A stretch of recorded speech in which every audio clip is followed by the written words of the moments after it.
Hey guys, क्या आप भी सुने हैं कि लोगों ने गोल्ड और सिल्वर में इन्वेस्ट करके पैसा बनाया है? आज हम बात करने वाले हैं गोल्ड और सिल्वर इन्वेस्टिंग के बारे में। कैसे इन्वेस्ट करें, क्यों करें और क्या बेनिफिट्स है।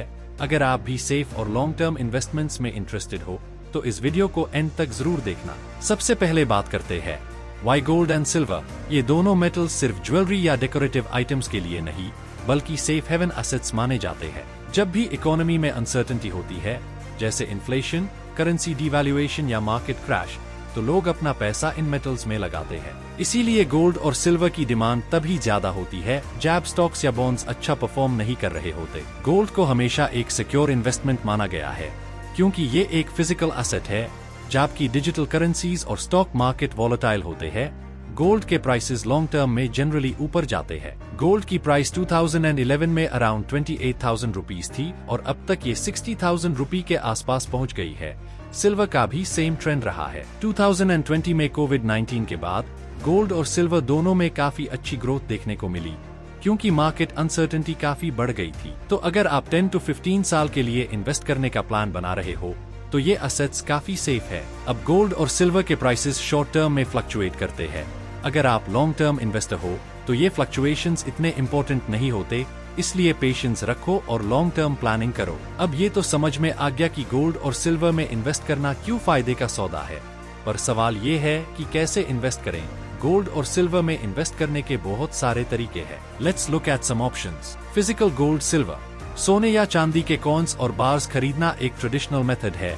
ये फिजिकली आपके पास होती है और आप इसको फ्यूचर में सेल कर सकते हो, पर इसका ड्रॉबैक ये है कि इसमें स्टोरेज कॉस्ट और सिक्योरिटी का इशू होता है। Gold silver ETFs। अगर आपको फिजिकल गोल्ड होल्ड नहीं करना है तो आप ETFs में इन्वेस्ट कर सकते हो। ये स्टॉक मार्केट में ट्रेड होते हैं और आप इन्हें स्टॉक की तरह इजीली बाय और सेल कर सकते हो। यहाँ पर आपको कोई स्टोरेज कॉस्ट या सिक्योरिटी का इशू नहीं होता। Sovereign gold bonds SGBs। Indian government time to time ये बॉन्ड्स इशू करती है जो गोल्ड के प्राइस के साथ लिंक्ड होते हैं। इन बॉन्ड्स पर आपको 2.5% का इंटरेस्ट भी मिलता है और ये एक टैक्स एफिशिएंट वे है गोल्ड में इन्वेस्ट करने का। Digital gold. ये नया और कन्वीनियंट तरीका है इन्वेस्ट करने का। आप मिनिमम 1 रुपये या 10 रुपये से भी डिजिटल गोल्ड खरीद सकते हो और जब चाहो इसको सेल कर सकते हो।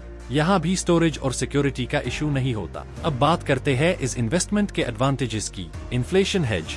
गोल्ड और सिल्वर को हमेशा इन्फ्लेशन के अगेंस्ट एक अच्छा हेज माना गया है। जब पैसा की वैल्यू घट रही होती है टैब इन मेटल्स की वैल्यू जनरली बढ़ती है। Portfolio diversification. आपका पोर्टफोलियो डाइवर्सिफाइड होना चाहिए। स्टॉक्स, बॉन्ड्स और कैश के साथ अगर गोल्ड और सिल्वर ऐड करोगे तो आपका रिस्क कम हो जाएगा। जब स्टॉक्स गिरते हैं मेटल्स की वैल्यू जनरली बढ़ती है। लिक्विडिटी। गोल्ड और सिल्वर को आप आसानी से बेच सकते हो। फिजिकल गोल्ड हो या ETFs, जब आपको पैसा चाहिए तो आप इन्हें इजीली कन्वर्ट कर सकते हो। No counter party risk. ये एक इम्पोर्टेंट फैक्टर है।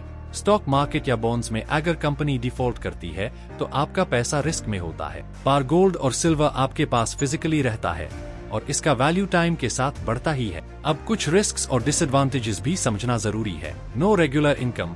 गोल्ड और सिल्वर में इन्वेस्ट करने पर आपको कोई रेगुलर इनकम नहीं मिलती, जैसे कि स्टॉक्स में डिविडेंड्स या बॉन्ड्स में इंटरेस्ट। ये सिर्फ अप्रिशिएशन के लिए होता है। Storage security.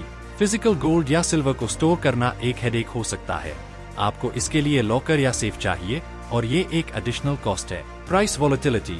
गोल्ड और सिल्वर के प्राइसेस शॉर्ट टर्म में काफी वॉलेटाइल हो सकते हैं। अगर आप एक ट्रेडर हो तो ये रिस्की हो सकता है।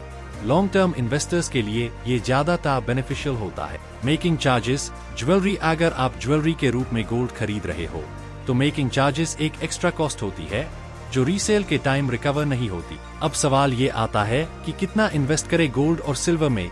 एक्सपर्ट्स कहते हैं कि आपको अपने टोटल पोर्टफोलियो का 10 to 15% गोल्ड और सिल्वर में एलोकेट करना चाहिए। ये एक बैलेंस्ड अप्रोच है जिसमें आप अदर एसेट्स जैसे स्टॉक्स, बॉन्ड्स और रियल एस्टेट में भी इन्वेस्ट करते हो। तो दोस्तों, ये था एक सिंपल ब्रेकडाउन गोल्ड और सिल्वर इन्वेस्टिंग का। ये एक लॉन्ग टर्म और सेफ इन्वेस्टमेंट ऑप्शन है, पर सबसे इम्पोर्टेंट है कि आप अपने फाइनेंशियल गोल्स को ध्यान में रखकर इन्वेस्ट करो। गोल्ड और सिल्वर डाइवर्सिफिकेशन के लिए बेस्ट है, पर आपको एक बैलेंस्ड पोर्टफोलियो बनके चलना होगा। अगर आपको ये वीडियो हेल्पफुल लगा तो लाइक करो, शेयर करो और हमारे चैनल को सब्सक्राइब करना ना भूलो। और कमेंट में जरूर बताओ आपका फेवरेट इन्वेस्टमेंट ऑप्शन क्या है, गोल्ड या सिल्वर।